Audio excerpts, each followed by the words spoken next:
Hi guys, it's almost an agreement time. I've been trying to work this one out for a little while, and somebody had to move out of town, and we had to work out schedules to find some time with the man. So, Todd Frommeyer, we met Todd a little over a year ago when we were doing candidates for the last election cycle, and Todd was running for District 4 against Kyle Ward, and we got to meet him then, and I had a really good time, and I really enjoyed talking to him, and we've talked to him a couple times since.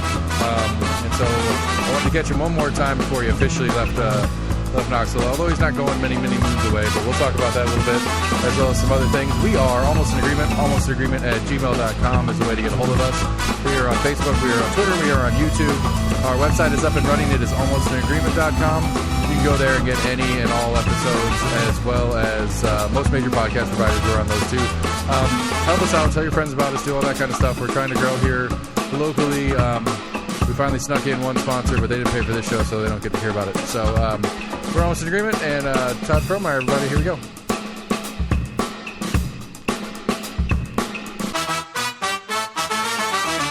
All right, Todd, how are you, buddy? I'm good. So wait a minute. I saw you've got a sponsor, so we're not mentioning the sponsor. We can't. So basically, like, it's Fanatic Brewing, and I've known Marty Vallis, the owner, for a few years now, for just because he's a really fun guy to know. And I pitched the idea to him to let him be. I asked him to be my guinea pig, and so I'm way undervaluing the ad times, but just to test some of the different things, see how much traction we get with different stuff through his website. So if you are going to do it, it's fanaticbrewing.com/agreement. Fanaticbrewing.com/agreement. That's their way to track how many people we send them. Right. And so, but like, depending on my schedule and the schedule of everybody that I'm interviewing, I have some weeks where if this week would have gone to plan, we would have done 5 shows. And the agreement I had with Marty at Fanatic was to do 10 spots. And I didn't want to pound those out and have like that in 2.5 weeks, because I had a couple of busy weeks lined up on accident. And so I wanted to set it up in a way to give them at least a month's worth of coverage out of it. And so we're not doing every single episode as with an ad spot. Because again, hopefully down the road, I'll have a couple of different ad sponsors and we can rotate them in and out and through and stuff like that. And so I can give people time coverage, because not everybody listens to every episode. Some people avoid the what we always call the big show. Some people specifically come after, depending on who I'm talking to. Like the last Kyle Ward was a big episode because that was right after the Board of Health thing, and so it was super extra topical, and he was a hot topic to talk about. You know, I had Mr. Watson from the school board in on Monday of this week, I think. Yeah, it was Monday of this week, and that was right before the meeting, and then the whole hullabaloo with the city cops and the school situation came down, and so that one got a lot of traction just because of the timing of it. And so for the sake of the sponsor getting good coverage out of it and not being only in certain types of episodes, because we have a couple of different kind of roaming formats, I don't do every single episode with the same sponsor over and over again yet. And that'll be something that hopefully as our audience grows, like, it's more of a negotiation point when we get there. But, you know, it's still something you've been working for, though, is to get the sponsors so you get paid to do this stuff. Right. Yeah. And I would hope to, the goal is to pull off making enough money to quit my day job, so that I can focus more and pay and catch more things that kind of come through when I'm at work and I don't have time to really follow up. Like, I'm really mad at budget season. I was really excited. I was looking forward to budget season. And so I was like, school board, here we go. School budget. 4 days later, it's already passed. Yeah. It came out Friday 2 weeks ago, just over 2 weeks ago. And then it was out to the public where we could see it. And then the Wednesday, they had a meeting Wednesday and passed it. And it's like, well, I didn't have a lot of time to really figure out what I was looking at before that got through what its thing is. And so, I don't know, learning for next time, I guess. Well, but you know, the county budget is coming up, and right, and I've got it downloaded onto my computer, all 38 pages of it or whatever, and I've poked through it a little bit. But you know, as we all know, a big, huge chunk of that is school board stuff, or is the school system, and so, you know. And that was interesting for me, thinking about stuff, learning how the systems work and stuff like that. Realizing that when you get down to it, the city and the county almost have identical budgets if you take out the school system. They don't have, they're not vastly different income wise. per the two bodies. And so that's been an interesting thing to learn and try to get a little bit better handle of. So I don't know. Do you want to tell people what's going on with you as far as the move, or you want to leave that alone? No, I mean, my wife, Susan, she is a doctor. She was here at Fort Sanders, and she's kind of doing a lateral transfer within Covenant. She's still in Covenant, up to Morristown, Hamlin County. Gotcha. So, because I know we've talked on Facebook and what have you, and we were just talking earlier about Kyle Ward. I still thought 2024 I was going to go after him for the rematch. But I'm no longer Knox County, so it's going to be somebody else's job to do that. So, well, I've got a coworker from my day job that lives up there that I've warned him about you, and then my in-laws, a portion of my in-laws live up there as well. Which off air, I'll talk to you. My father-in-law, who lives up there now, was in the news for a long time before he left it. So he was an editor for his last job was Newport Plain Talk, but they've moved out of that house and now they're in Morristown. So I don't know if he has any connections up there. If you do get into trying to look, I mean, it took me 4 years to really get involved in the local stuff here. Yeah. And I'm not going to make that same mistake up there. Now, I mean, I'm a new guy coming. I still, I guess, am located in East Tennessee. But I'm going to, county commissioner, where I'm going to go start looking. I know they just had the city council elections up there, or at least primary. I don't know. But, when I was running this time last year, maybe a year and a half ago, I just started going to the commission meetings. And I think that's the thing I'm going to do up there. So, yeah, we talk not that long ago. I was referencing you in a show because we were talking about you have a very specific item that you like to keep track of, for lack of a better word, and I think it has tremendous value. And to blow a little bit of smoke at you, I guess, is I really commend the commitment to that, because it is an important issue that a lot of us don't pay attention to much. I guess, in fairness, what I'm learning more than anything is that we don't pay attention to much of anything, period. But one that people will often talk about amongst their friends, about how these people get their money to do their different things, and then that's a problem. And the way campaigns are financed and stuff's an issue, and it's brought up quite often amongst people talking about it, but nobody pays attention to it in the real world.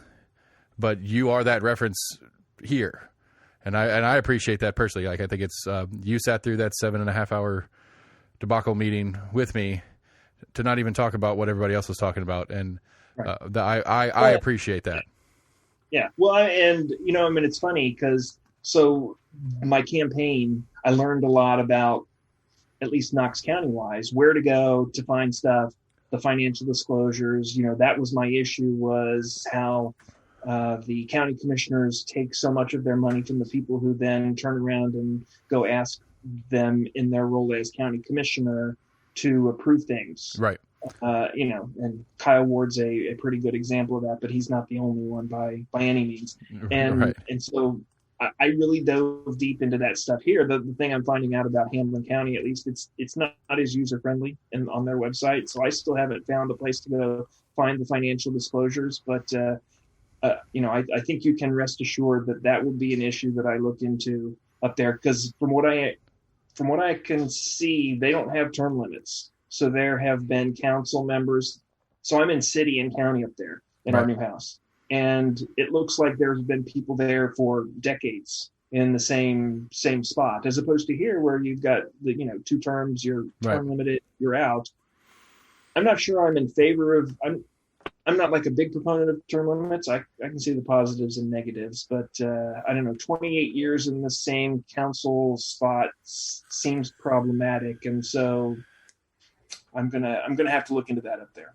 Right, and I'm with you. I'm not like, every couple of years there's always this push to put term limits in Congress and stuff like that, and it's like, I get it, but to me all it does is illustrate how lazy we are as voters to not if we keep voting them in, theoretically they're the best. Theoretically, I say that word strongly, but in theory they're supposed to be the best available.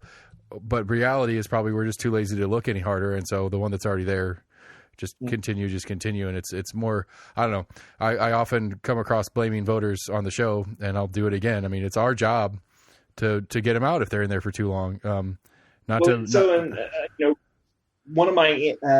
the reasons that I ran, and I'm going back to my spiel for what I would tell people as to why I was running. One of them is to give people a choice, right. And I'm finding up in Hamblin County kind of the same thing that I saw here, which is a lot of people running unopposed. Yeah. And so, I mean, I'm not going to definitively say that I'm going to run for something, but if the couple of elections that just happened about a week ago up there are any indication, there was one race where the guy was running unopposed, and then the other two races were a couple of people trying really hard. I mean, it was an incumbent who'd been there a long time and another person who was also the term that I hear Kyle Ward use a lot of times. I'm a constitutional conservative. So, I didn't see any Democrat. I mean, it's a nonpartisan because it was a city. I'm sure the county will be partisan, but I don't see a choice. Now, do I get trounced up there because Hamlin County is even more conservative than the red parts of Knox County? Very possibly. But, that's one of the things that I think, and I hope the Democrats do that in the elections coming up in 2022. Right. I've been run somebody in every race. Right. And I've been looking, and so like, as I've gotten to meet people and do all this stuff, Randy Pace and Matt Shears and all that different stuff, like I'm like, my email account for the show is all newsletters. It's all newsletters and then individuals. So it's like emailing you, emailing people that are in office, emailing all these different city candidates that are coming up. And then it's all, it's my Compass email. It's my Knox News email, and then I get a GOP email, I get a Knox Dems email, and that kind of stuff. And I'll tell you what, as much as I am not a Democrat at all, I'm not really thinking I like where Herrera's taking the GOP in Knoxville right now. I don't like. We talked about it on the big show one time. AC was chatting. We were, it's like Trump has essentially built a blueprint for how to win. And it's the blustery, angry. It's the I'm better than I'm not as bad as they are. And that's become the kind of playbook that the Republicans are doing. And I don't like that. And I will pick that apart. If you're not going to put out ideas and what we are going to do, if your only platform is look how bad they are, then I'm gonna and personally I probably lean more to the right than left. Personally, but I am not voting for anybody who doesn't actually have a platform. If their only platform is that guy's a socialist, you can't vote for him, so you have to vote for me. If that's the platform, I'm not voting for you, period. And that's what I'm seeing. That's what it looks like the GOP is doing here in Knox County, and I'm really concerned about that because I don't think that I don't know. Maybe it sells. Maybe it works for him. I hope not, but that scares me as a more right leaning person. Personally than anything, because I there's base principles that I do like about the party, but it doesn't seem to be the action anymore. So I don't know how I got all the way down there, but I mean, I'm curious. I'm very curious that some of the stuff you threw out there as far as how that county and city does their elections, because learning the nuances of how elections work here has been very interesting to me as well. And so, you're thinking that they do a nonpartisan city race as well as... Yeah, it was definitely nonpartisan in the city. But I mean, I have to, until I learn otherwise, I have to think that it's similar to here in Knox County, where Knoxville is nonpartisan, right, and the county is partisan. But, I don't know. I mean, Republicans are in charge up there. I mean, there's no question about that. So I don't know what you do about that, except I mean, to for me, who's not there to vote for you, but to me, it's one of the things I appreciated when you came on the show as a candidate is that you said it out front. It's like I'm probably one of the few people you're going to hear at least be comfortable with the idea of raising property tax for. Well, I mean, that's definitely an issue in Knox County. Right, but it's for X, Y, and Z. Followed by Jacobs, but. Right, but you follow it up with a why. And that's at least, I don't want to raise taxes. I have all sorts of issues with how our tax money is spent, blah, blah, blah. And I'm trying to learn more about how it actually is spent. But, I'm not going to hate the idea of raising taxes if it comes with an explanation. And I think that's one of the things that in the soundbite-y partisanship that goes on here, you don't get a chance. It's a he wants to raise taxes, you can't vote for him. It's like, yeah, but he wants to raise taxes because we have this, this, and this that we need to figure out how to pay for. Give it. I don't know. To me, I'm like going into budget season, trying to understand these budgets. I have assumptions, but I'm fully open to the idea that they're efficient budgets. I'm not going into them thinking these budgets are going to fail. I'm going into them thinking maybe these are good budgets. Maybe these people know exactly what they're doing. And so I'm not assuming the worst out of it, but I do have some assumptions. I do have some assumptions of waste and bloated government spending, blah, blah, blah kind of stuff. But I don't know that until I see it. And so when somebody comes at me with raising taxes, I say, okay, let's look at it and see what it is, instead of just, I'm not an immediate no, I guess is what I'm getting at. And hopefully people are willing to listen, I guess is kind of where I'm pushing towards. Well, if I'm projecting to 2022, I noticed Mayor Kincannon did not do a tax hike for Knoxville, the city, and I kind of think that might be based on the fact that they're thinking they're going to get extra money from the COVID, which they can put towards projects. I mean, limitations on what they can put towards, but by being able to spend federal money on those projects, that gives them enough in their normal budget to be able to pay for everything they wanted to pay for anyway. So maybe that's why they didn't need a tax increase. And so I kind of think the same is going to apply for the county. The county's going to get a big bunch of money from the feds, and even though Knox County is growing huge and we have so many infrastructure problems and everything, that's going to be ameliorated by the fact that we're going to get federal COVID relief money. And that's going to, everybody's getting raises now under this new county budget, right? Yeah. The raises that we didn't get last year because of the pandemic. Teachers are 4% uniformed. I can't remember what the verbiage was, but uniform something or other in the county, or 4 or 5% and stuff like that. And I don't know. Like, I don't. Well, that was my reason when I said 2 cents, because, I went through the whole thing about how the property tax has actually gone down because of Tennessee law and et cetera. And I said, just, let's consider a 2 cent tax increase because the teachers weren't able to get their raises. And there's no reason, you've looked into the school budget and how the money works. But to me, just because it doesn't normally have, I don't know why the county couldn't say, well, we're going to raise property taxes 2 cents and fill in that hole so that teachers could get the raise. I don't think that is an issue this year, but last year I think you could have done it. That's just, property taxing. I think realistically, whether it's a known conversation or not, I would wager that there is at least a thought process that says, if we do what you're talking about, if we do a 2 cent hike so we can pay the teachers, whatever, I think the state would send less in school money. Yeah, I really do. The more it's terrible. And anybody out here that listens to us, that Ron McPherson told me I'm one of the most knowledgeable people on how BEP works in Knox County. That's a bad thing. It's a very bad thing that I'm smart, because there should be plenty of people smarter than me on it.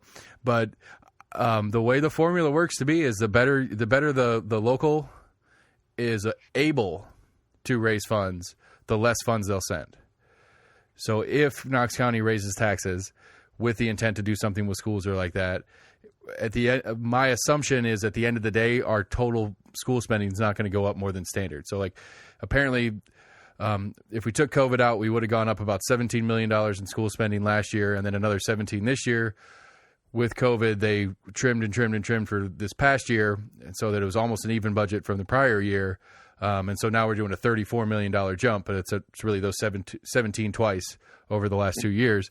And so what I gather of it is that if we as a county produced more funding to put into the schools, the state would just send less at an equal or near equal value. So, we got a $542 million budget this year.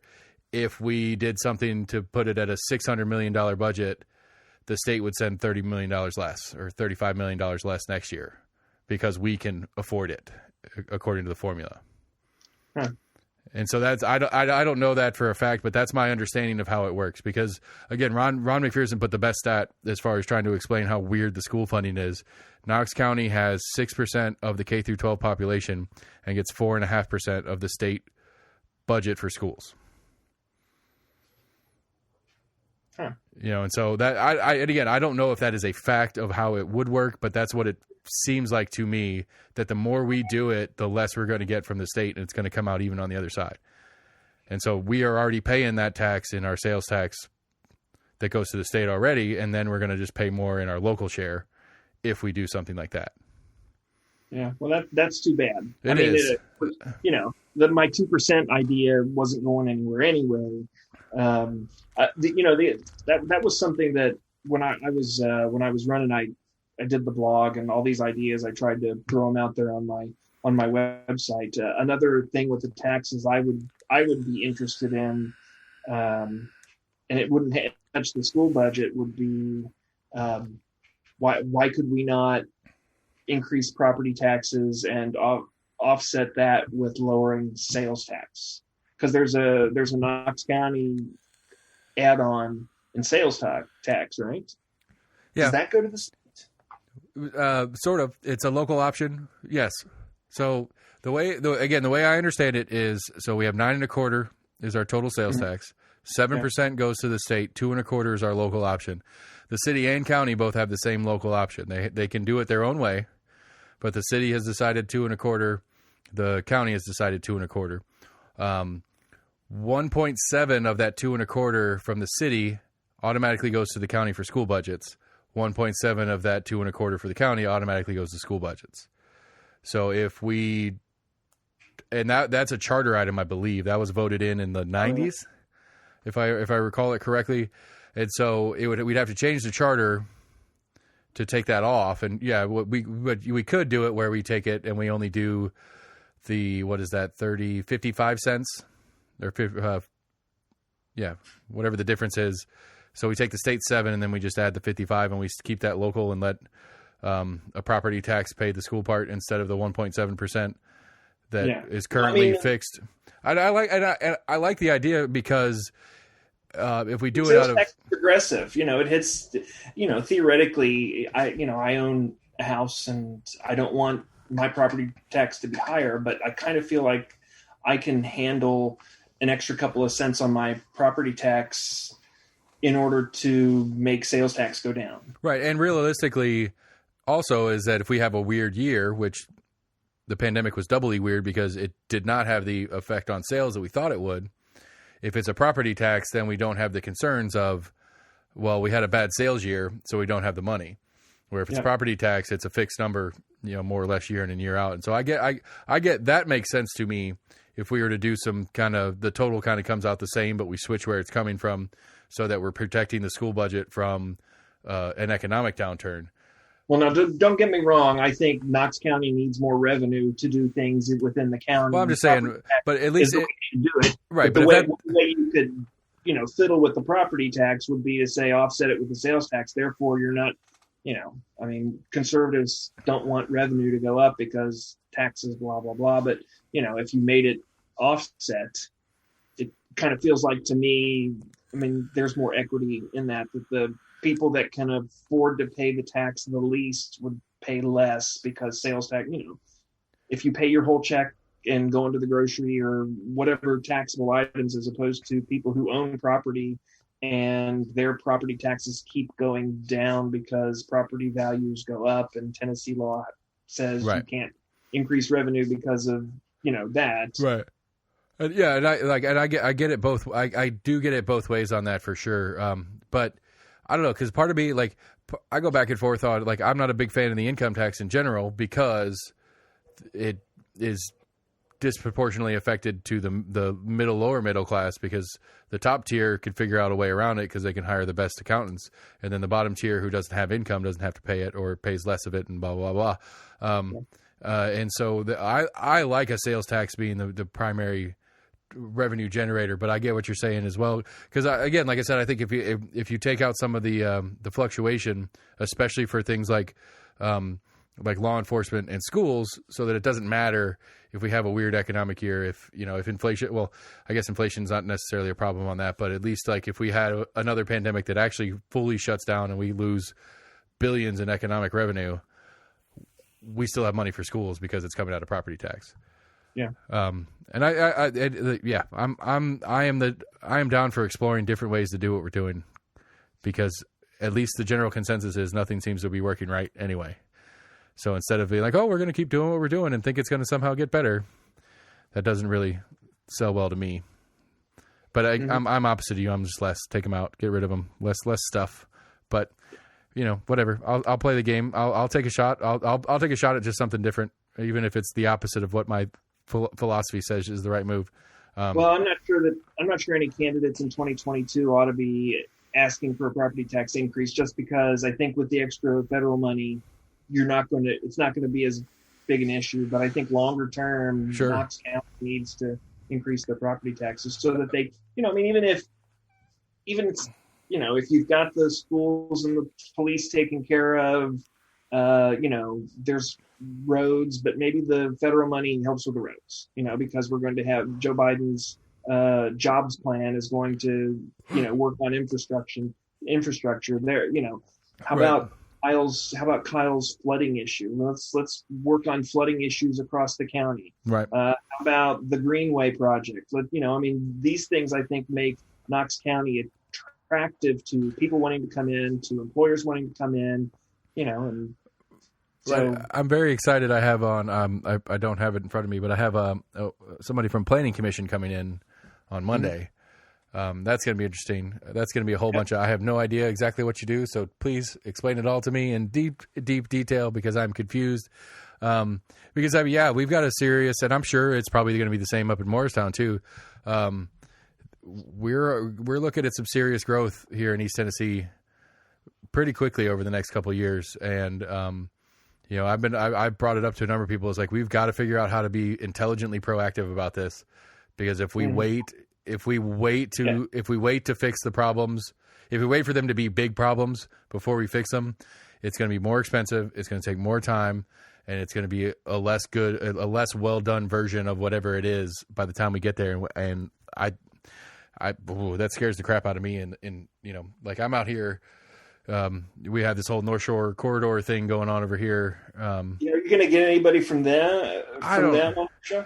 I'm still so confused on it. One of the last updates I saw was that some judge somewhere held up that something was not in the zoning thing, so they couldn't do it. And I was really confused because it seemed antithetical to logic on why that was the thing. Because apparently the developer was going to put his own wastewater facility in, and the place wasn't zoned to have a wastewater facility. And it's like, yeah, but that's good for everybody. Like me, who had just spent almost $10,000 on hooking up to KUB, it puts less pressure on the system that already exists. So that's a bonus on the infrastructure side, but that's the legal reasoning on why they're not letting them start the project now. And I, honestly, and then maybe after I talk to Planning Commission on Monday, I might have a better understanding of where to start the conversation on that. I've followed it, but that's way over my head, is trying to understand some of that zoning and rights to do the different projects and stuff like that. My gut reaction is I drive down North Shore all the time, and we don't need more traffic. My kids go to Rocky Hill. We don't need more kids in that school. Yeah. Well, it's interesting with the North Shore Corridor Association. That was one of the things during my campaign. I know I chimed in on one of your Facebook posts or something Kyle said in the interview about how his win was, and I don't remember how he demolished me, and I pushed back on that, there's a little pride in me because, I didn't like losing, but, I lost by less of a percentage than the Democrat did 4 years ago to Hugh Nystrom. I understand Kyle wants to spin it as this, mandate for him, but I really don't think it was. But the interesting thing, I think, behind the scenes in our campaign was so Kyle beat Scott Broyles in his primary. Mm-hmm. And Scott Broyles was the kind of Hugh Nystrom moderate Republican who was going to just wipe the floor with me in the general election.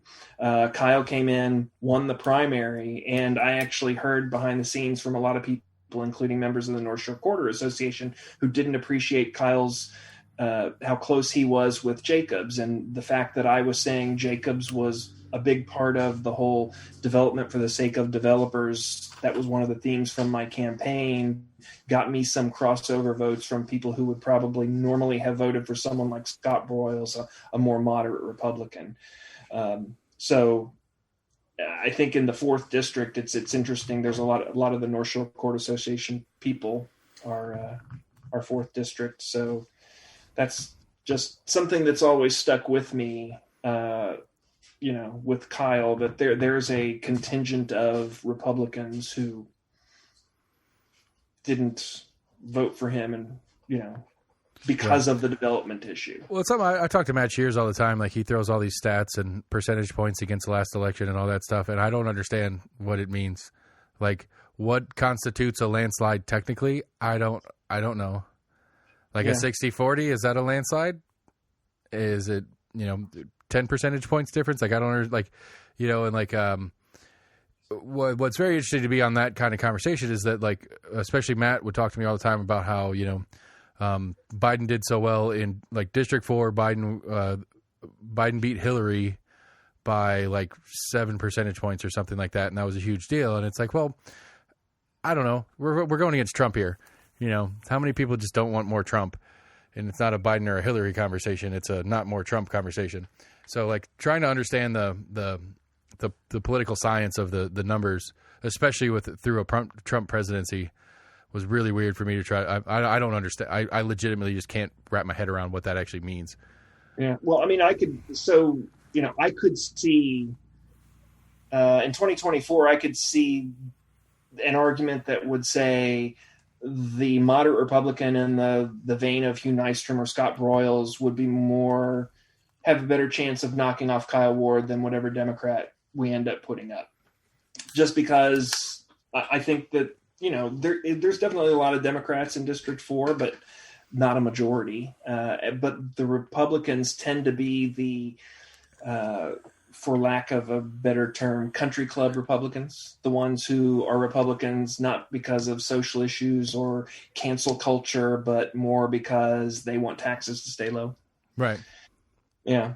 And so that would be the thing that I would watch. Is Scott Broyles or Hugh Nystrom going to primary Kyle Ward? Because people who, in a primary, it's not just a matter of like, I still say my race could have been even closer, except for the fact that I had the Manny Sethi and the Haggerty primary happening at and that one was very hot. So a lot of Republicans came out, people who were going to definitely vote for the R no matter what. Right. I mean, I might have still lost anyway, but right. But for sure it does. Because understanding the way voting works in the state of Tennessee. And for me, who does not identify as a Republican or a Democrat, but I get the option to pick up a primary, I'm going to pick up the Republican primary 9 times out of 10, because the Haggerty one, I wanted to not vote for Haggerty, because I thought that had more value than, was it Bradshaw was running against? That was the Democrat on that ticket? Yeah.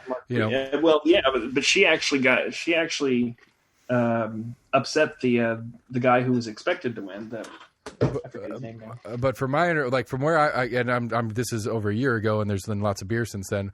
But from my recollection of it, there was like 3 races on the Republican part of the primary that I wanted, and there was only one, I think, on the Democratic primary that I thought had a potential difference to it. And so I was like, I want to pull the Republican primary because I want to not Haggerty. I can't remember who all I didn't want, but Like I wanted the Gina Oster, Eddie Manis primary.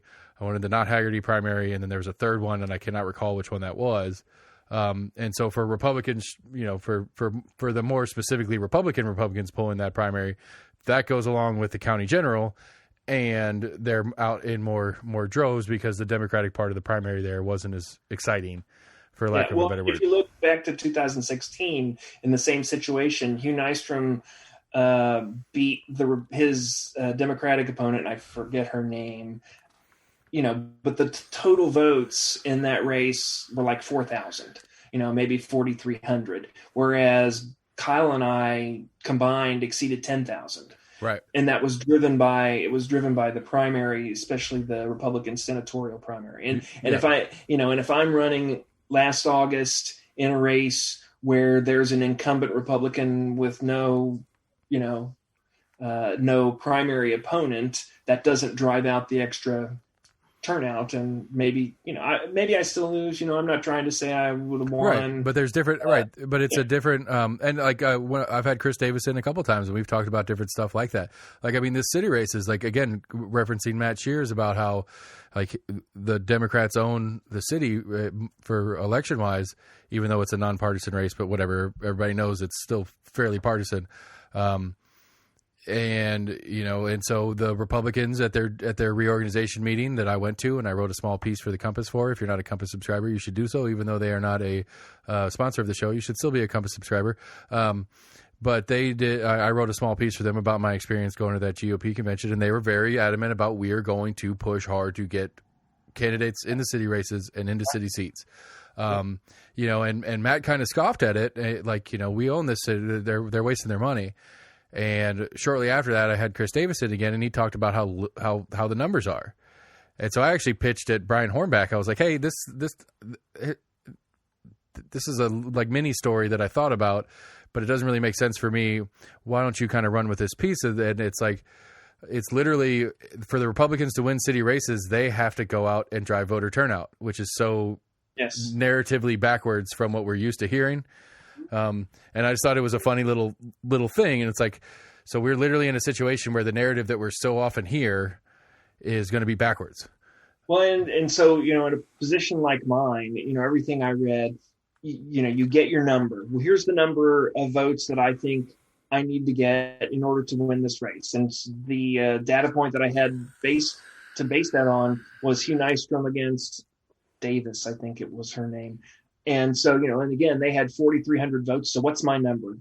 22, 55. And then add a little bit to that. Right. Only, I couldn't account for the fact that we were going to double the turnout in that race. And so, I learned a lot from that. And right. If I run again, that'll be something that I use. And that's because on the grand scheme of things, it's very interesting to me because it's one of those things where it's like, it shows to me the complaint that I throw out all the time about how we're lazy, kind of dumb voters, and more importantly, it's where our priorities as voters lie.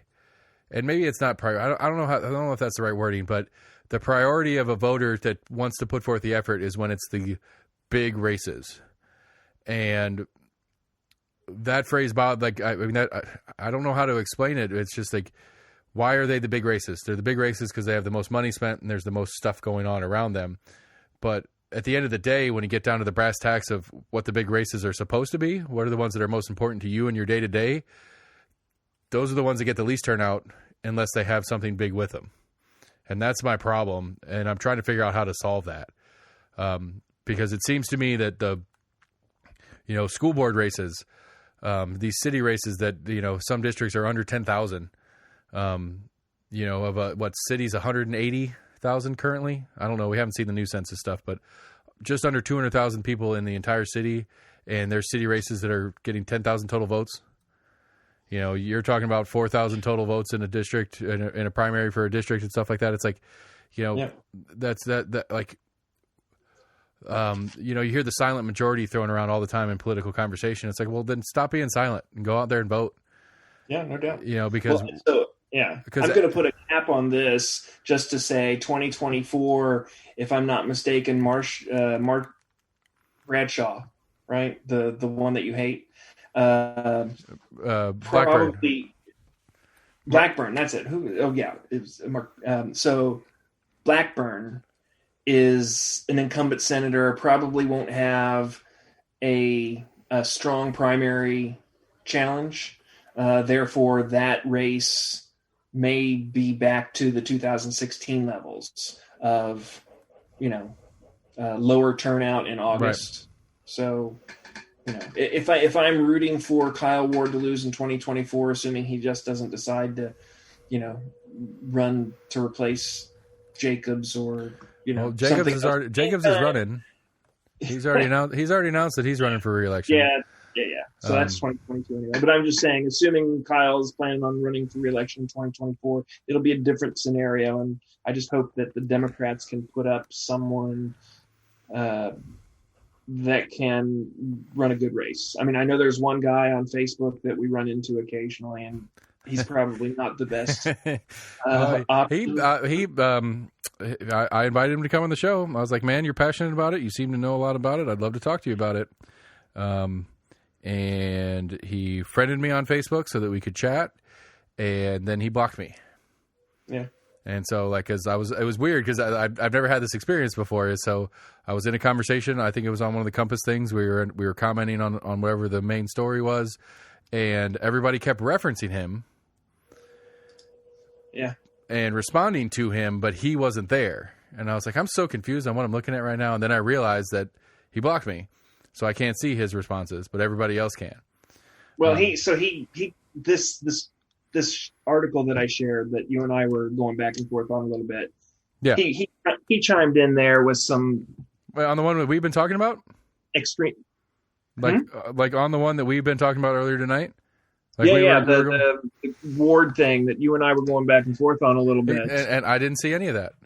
Well, right, because you're blocked, so you wouldn't see it. But he commented on there with some, I mean, I responded and said, I just can't co-sign this. I mean, I don't know. I think I've probably met the guy at some point, and Well, what's funny is apparently. One of my we're a scout family. We have kids in our scouts, and he has history with the scouts right here in District 4, and so our pack leader knows who he is, and was like, "How did you get involved with him?" And I was like, "Oh, we started arguing on Facebook about a thing," and he's like, "He's a really good dude. He likes to go fishing. He's a hunter and stuff like that. You guys would probably get along." And I was like, "It doesn't sound like we'd probably get along because everything we've done so far is argue about stuff." Yeah. And so I was excited. I was like, come on, man, let's do a show. I'm happy to do it. I don't know. Well, look, even aside from whether he's the ideal candidate, I actually would hope that we enough white guys. Let's get some more women on commission. So if the 4th District could put up, someone young, someone without a Y chromosome, I think that would be ideal. I don't care. I mean, I do and I don't. That's not a qualifying factor to me. But I get it. Well, but it's. I'll give you the argument I made with Hillary in 2016. I affirmatively liked Hillary. I thought she was an excellent candidate. I thought she would be an excellent president. But I also made the argument, and I think that applies in a situation like Knox County Commission, where it's a bunch of old white guys. I think.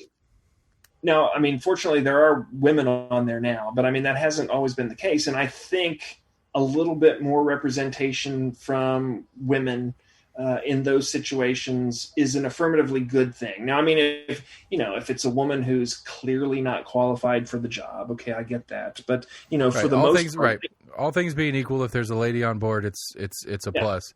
I get what I get that part of it. But I mean, realistically, I think, I don't know the history because, like we talk about all the time, I'm very new to try to pay attention to this game, but it seems like the average age is coming down at least. Between Biggs and Ward and Durrett and Lundy, I mean, we're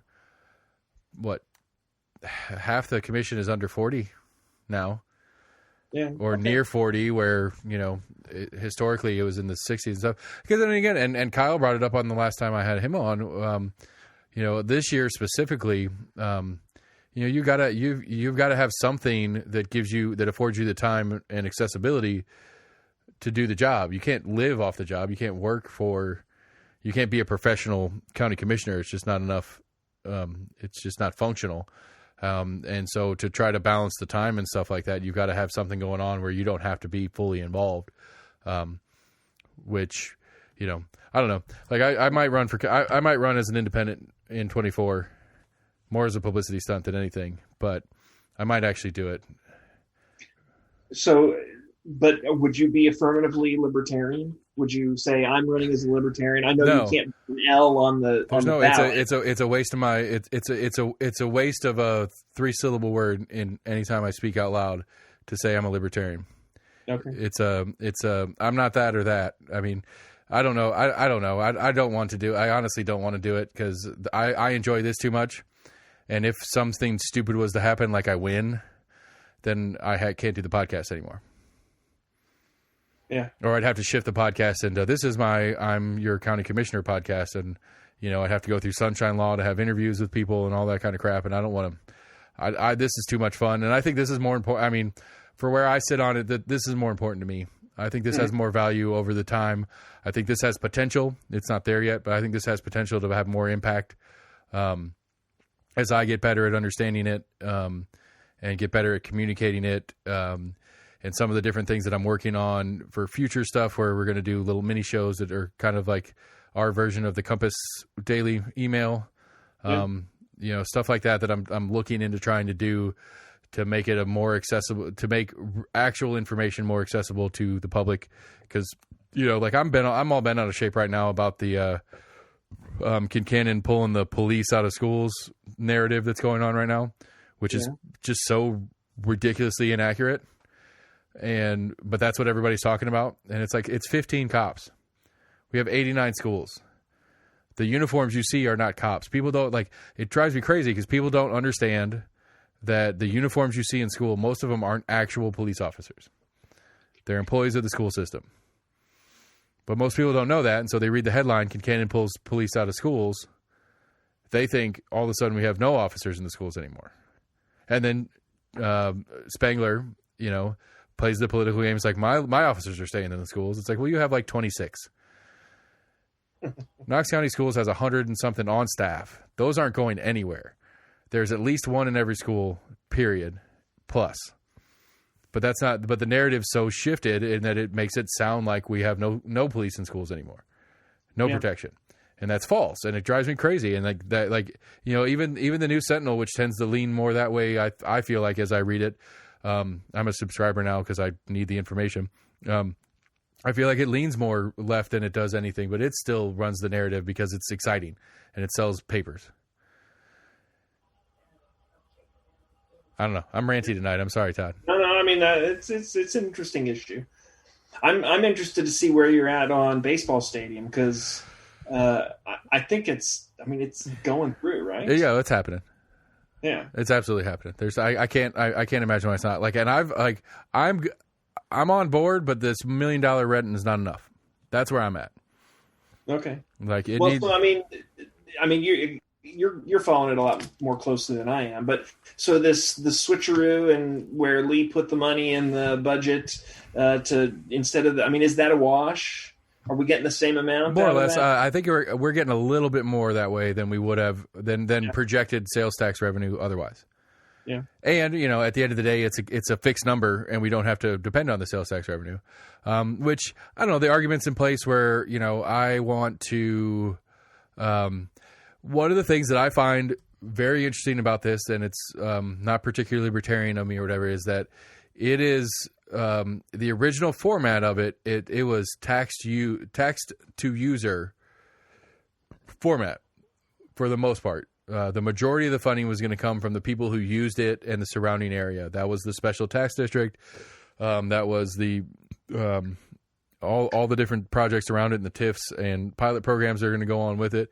So for the majority of the funding is going to come from the people that use it. It's not going to come from me and you who never bother going down there. Some of it is, very little. Well, me and you, are you in the city too or are you just county? No, I'm just county. Okay, well then, yeah, if you stayed in your house, if you don't go down there, you're not paying a dime for it. Okay. Because the way that county's going to pay for it is the hotel motel tax. And they have to spend it on touristy things and whatever. So the city is the city part of it. Some of their base tax may come out to pay for it, but it's only $600,000 a year. Which, you know, me and you, $600,000 a year is a lot of money, but for the county budget or the city budget, it's not a huge deal. So depending on where the city figures out how to pay their portion of it, rent's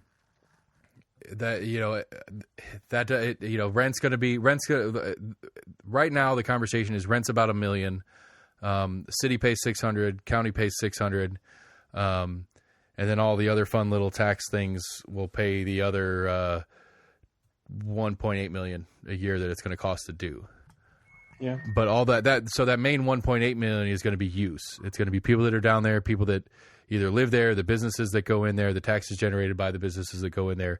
It doesn't exist without the thing happening. So there's really no direct cost to me and you as a county resident, unless we want to go down there and use it. And so, you know, if the cool concert comes in and I go down there and buy tickets and then go to dinner, go to the concert, go to the bar afterwards, all that revenue and stuff like that goes to pay for it. And that makes sense to me. Okay. Because, I mean, it seems like you were pretty hard against it at some point. I was initially, for sure. And there are still issues with it. I think, you know, if it's functional, it's functional, then just pay for it yourself. I mean, realistically, if the Boyd, the sports group, I mean, really forget the sports group part of it, but if Randy Boyd wants that $140 million of investors to develop the surrounding area, and the reason they're doing that, their anchor is the baseball stadium, multi-use stadium. Multi-use, yeah. You know, if that's the anchor that makes that $140 million development worth it, well, who pays for it? You know, and if obviously, even if it's not, quote, financially viable for the Smokies to do it themselves, it is financially viable for Boyd too. Because it doesn't, if the Smokies can break even, Boyd still makes money. So whether the Smokies make money or not is not necessarily important to the grand picture of it. But at the same time, there's value, there's investable value for us as a community as well, regardless of the Smokies part of it. We get things that we don't currently have and don't currently have the capability of doing by assisting the project. Yeah. But well, I think I had been on the fence, and I mean, I'm not going to be a Knox County resident, so moving the Smokies here actually moves them farther away from where I'm going to live. Because, you know, if they stayed where they were, I was going to be 30 minutes away from it on the other side. But, you know, to me, it makes sense for Knoxville. And if they came up with funding where it, you know, that was my whole thing, that when I went and did public forum at the county commission, my idea was, you know, don't just pass this and then still skimp on everything else in the county. You know, you need both. And I mean, if they're the question I would have, then you say the county's part is coming from motel hotel tax. What else could that money go toward if not for this? Right. And from my understanding, historically speaking, the county struggles to figure out a way to spend it anyway. Like like apparently there's been some conversation about it. It's been kind of like, you know, the zoo. They spend some of it at the zoo because they have to spend it something that goes under the banner of tourism, and they run out of places to spend it, and so they throw it at things that can fall under the banner. But apparently, like I saw it a while back, but there was a chart that was showing like what the zoo does and who like 92% of zoo patrons are Knox County residents or something like that. Yeah. So does that really count as a tourist destination if the majority of the users are local? Yeah. Which definitionally will probably be the same for the baseball multi-use complex, where most of its use is going to come for us locally, but it falls under the banner. You know, because we talked about it when I had Chris Caldwell and Manamatoff and Welch on. You know, the hotel motel tax they do with they spend some of that money in the chamber. They spend some of that money on the Visit Knoxville website and the different promotions that they go and do through there. but I don't. Yeah, and I agree. That's the question across the board with any of the spending in it is, if we're spending it here, where are we not spending it because we're spending it here? What other projects are we holding behind? Because I want a good outdoor venue, which we kind of already have if they can fix the flooding issue on World's Fair, but we're not fixing that one. And so it's not perfect by any means, but I have a hard time finding a big enough hole. The real one is, am I okay with us helping Boyd make a bunch of money? I mean, that's the real question at play. And, not really. If that's the only question, no. But if helping him make more money does a general positive good for a specific subsection of town and has a general positive outlook and positive effect for Knoxville in general, I don't know. It's not my favorite way to do it, I guess. I would like him to pay it himself, and it would just be great all over across the board. But is it worth us helping Boyd make a couple more $1 million over the next couple of years to make us a lot of different good, positive things for the city? Maybe. Plus the political grease is already there. It's happening. Yeah, oh yeah. I mean, Amelia Parker's the only one that's providing any real pushback that I've heard. Well, and that's the thing is I've been following it on Facebook, but just kind of passively, and it seems like the pushback from, so now my friends tend to be on the left on Facebook as it is, and there was definitely a contingent of liberals and progressives that were against it, and I don't hear much from them against this. So I don't know if they've just given up saying they know it's going to happen, if they're focusing on other things because of the shootings and right. But it seems like there's not as much opposition on Facebook as there had been. Right. And philosophically, I can't figure out who makes more sense to be the general opposition party of the conversation. I mean, philosophically, you have we're making a rich guy richer. That's more of a left side issue. But then right side is government spending on anything is a bad move. So which one has the more logical opposition to this conversation? But at the same time, it's big government helping big business out, which is kind of a right thing. So I don't know.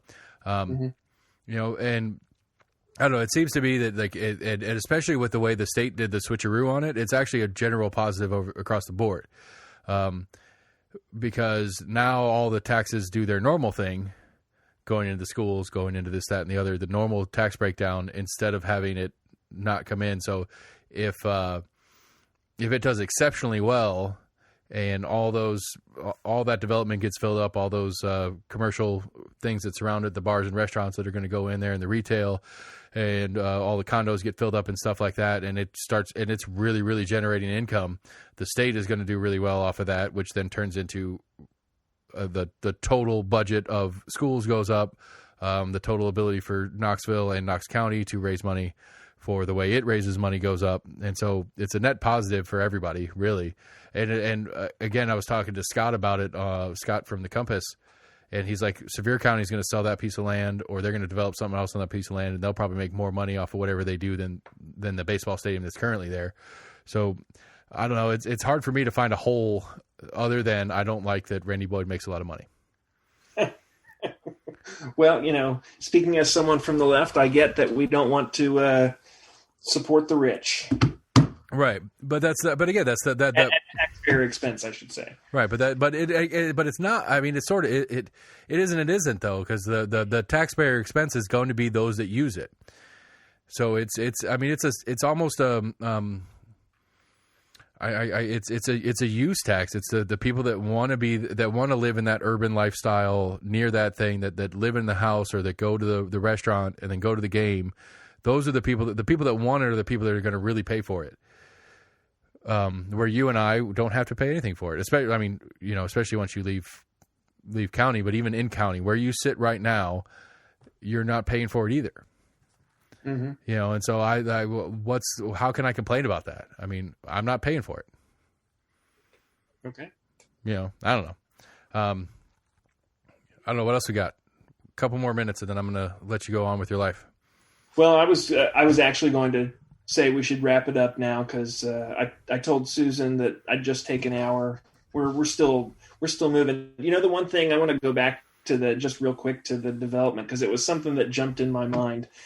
And I remember when I was running my whole thing about development for the sake of developers, and I still have an issue with that because, the developers were the ones funding Kyle Ward's campaign. And I think, that goes for a lot of the commissioners. But now that I'm in the position of having bought a house in Hamblin County and getting ready to sell one here in Knox County, I'm on Zillow a lot, and I'm seeing how house prices are just out of this world. Oh yeah. And we had to get into a bidding war for the house we bought up there.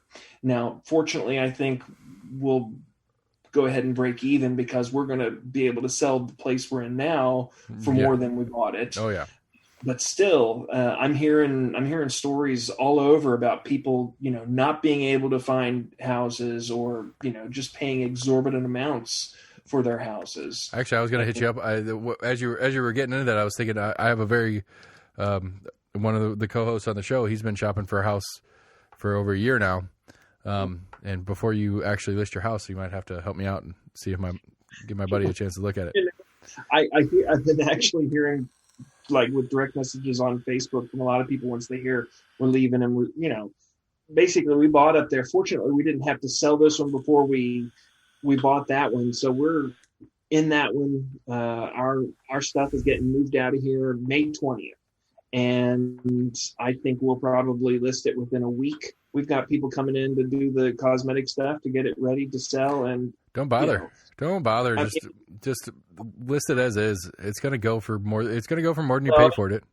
We've got dogs, and so you would say, well, maybe with the carpet you would want to replace the carpets, but we don't have to. I mean, we've got a real estate agent across the street, and she's helping us with that. She's going to list it for us. But I mean, everything that I've heard is basically it's going to go on the market, and then there's going to be many offers right away, and we're just going to say, okay, who's paying us the most, and let's close in 30 days. Yeah. But it's crazy. Yeah. It is insane. And so, I turn that back around, and, I don't want to be a hypocrite because, I'm going to end up making a lot of money on this house in this market. And, and I understand there's the commissions there saying we've got so many people moving into Knox County and we need more houses, so maybe that's what's behind. Right. Well, I mean, that they're just approving development anytime a developer comes. Oh yeah, let's get this stuff. But I still have such an issue with the fact that, if you look at Kyle Ward's, I mean, I just know Kyle's stuff because I ran against him, but financial disclosures said 3/4 of the people donating to him were in the real estate world. They're developers, they're builders. And, a big chunk of what the commission does is approve zoning changes so that you can build houses. Now, we need houses in Knox County, definitely. I just have a fundamental problem with because the money is behind the candidates that are doing that. Well, and the playing field shifted since you did it, since you were running also. I mean, the pandemic shifted the playing field. Yeah, and I think people are moving from out of state into Tennessee. We've got no income tax here. You can work from home. It's, cheaper here than New York or California. Right. I mean, there's a lot of that going on. Right. I mean, that was already going on some level, but it definitely increased in that time period. Like the reason you're going to sell your house for as much as you're going to end up selling your house for is because of what's happened over the last 18 months. You would have done okay if this would have, if we didn't have the pandemic and you were doing what you're doing anyway. You probably would have come out okay anyway, but and you probably would have come out on the positive as far as selling your house and values and stuff like that. Sure. But the amount, the actual total difference in value and all that kind of different stuff that's going to go on in this transaction for you is very specifically a result of this last year. And so it's not fair to say. I mean, I don't know. I'm trying to help you out and tell you to not feel like a hypocrite in the situation because the situation changed. The field changed. The game we were playing changed because of what's happened over the last couple of years or last 18 months. Insane. So since I've been following it closely, the Zillow, Zillow has zestimate of the value of your home. And just in the last 2 months, there has been a significant increase from Zillow for our house, and we haven't even listed it. We haven't done any changes. I mean, maybe Zillow magically knows the fact that we're about to put it on the market, but I mean, it's just, crazy. I mean, crazy good for us. It's going to allow us to move into a bigger house in Hamlin County and all that, but it's insane. Right. And just to support your thought process, as I looked at Zillow the other day on my house, and I mean, we got reassessed and some other stuff in the not so distant past either, but like, I mean, I've got a dog, I've got cats, we had a feral bird living in the house for a little while. Like, we've done some serious damage to this house. I skipped the kids in that list of things that have destroyed my house. And my house has gone up 60% in value according to Zillow, and Zillow is not perfect, but like, I've spent the last 10 years in this house destroying it, and it's gone up 60-80%. Right. That's how weird the market is right now.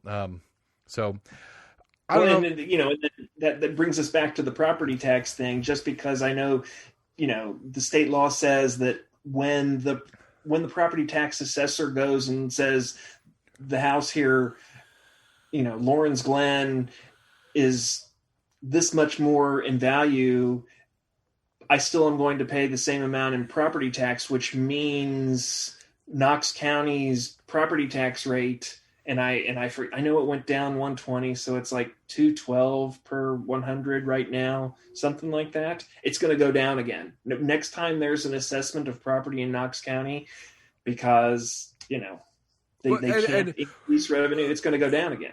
So I don't understand it, and maybe you can help me with this real quick, and we'll call it a show on this. When you sell the house, the buyer is going to go under, they're going to be taxed on the new value of the house, though. Yours doesn't change. Like, if you, is that, because, okay, so I don't know, like, I think I pay like $1,000 a year, $1,200 a year in property tax for my house.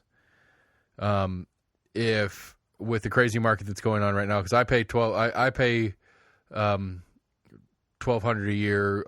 I don't know the math. Just random numbers. I paid $125 for the house. That's not true. And I pay $1,200 a year in taxes, which is also probably not accurate. But it's about 10% or 1% theoretically. Yeah. If I sell the house for $220 tomorrow, that new person's going to pay 1% of the $220, not what I pay. Well, see, but I don't think it works. I mean, look, someone else could, I'm sure, answer better, but the amount that this house is going to sell is not the same as the assessed value. So when I get my right. I'm not an escrow, so I get that bill every year and I pay it. The amount that it says it's worth is less than we bought it for, and is going to be less than what I'm going to sell it for. The assessed value for the county is going to go up. I'm sure it won't go up to the exact amount, but I mean, that's just it. I don't know. State law or county is going to say the assessor has to go and reevaluate the property values on some kind of schedule. Whenever that schedule hits and property values they're going to go up in Knox County, but you can't pay more because of state law. And the tax rate's going to go down. Right. And I get it on both sides. Functionally speaking, like, you get some assessor that comes in and jacks up values above what they're sellable for, and it's essentially an assessor could tax you out of your own house if they overvalue your house. And so I get the premise of why that's in effect, but I don't know. I guess I feel like what would the logical fix would be that when a transaction on a home happens, that is a reevaluation point, and it's taxed on the sale value, not the county's assessed value. That would make more sense to me. Yeah. But I don't know why we do things the way we do, and that's what I'm trying to figure out. Yeah, sure. All right. You got to pack and move and all that kind of stuff. So we'll get you out of here. Todd, I really appreciate it. You've been fantastic. Please keep in touch. Don't just disappear up there. If you need help, I enjoyed the podcast, and I'm gonna, I'm not gonna say that I'm going to have a Hamlin County podcast, but I really look to you as a model for how to engage with the community, both on Facebook, but with your podcast. And so if I can do even a little bit of that in Hamlin County, I'm going to try to. So, well, really, I am selling studio time, but it wouldn't make sense for you to come back here and do it. If you want to set it up there, I'll charge you a nominal fee. I'll come up and I'll help you get through it, and I'll teach you how to work all the buttons and knobs. Because I mean, realistically, you could do the old version of what I did. Because we started at video, and I've got green screen and all sorts of crazy shit going on now. But I can get you set up. I can get you set up with a good basic system, and you could do the base version of what you want to do. Not too hard. I'd be happy to do that for you, just because I think it's important. I think people that are just exposing for it, what is happening for what it is important, and I think we're missing that. I think the media in general has too many other things that are pushing and pulling for what they're trying to put out, and there's too many easy clickbaity things that it's too easy for them to sell it that way, and that's just not what I want to do, and I don't think that's what normal people actually want. So I'm happy to help if you want to do that. Yeah, well, I mean, I might run. So if I'm going to run, I probably don't need to start up a podcast. But I'm going to be following yours because, Knox County, I have a special affinity for this place.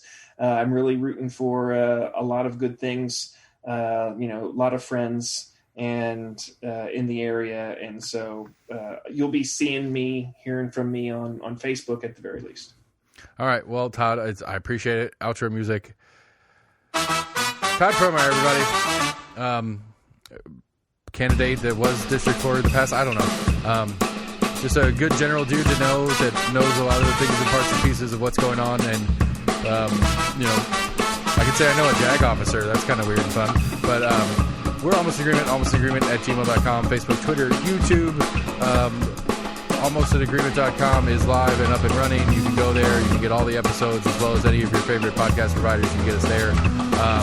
Like I mentioned in the show, we've got a planning commission show coming up.